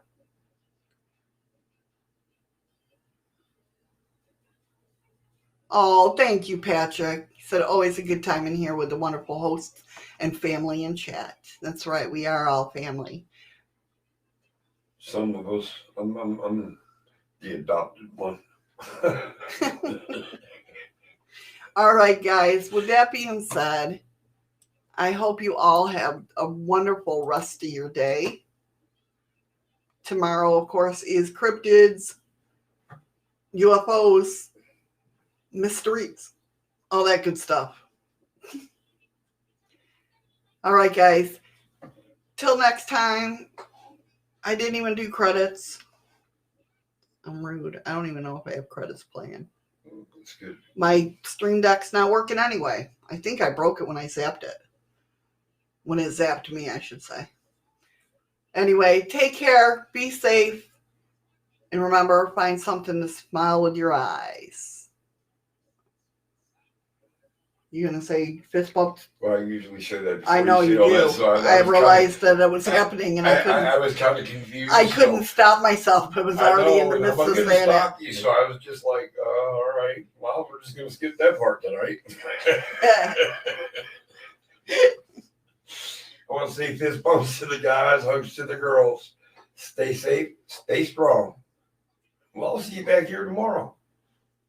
Take care, everybody.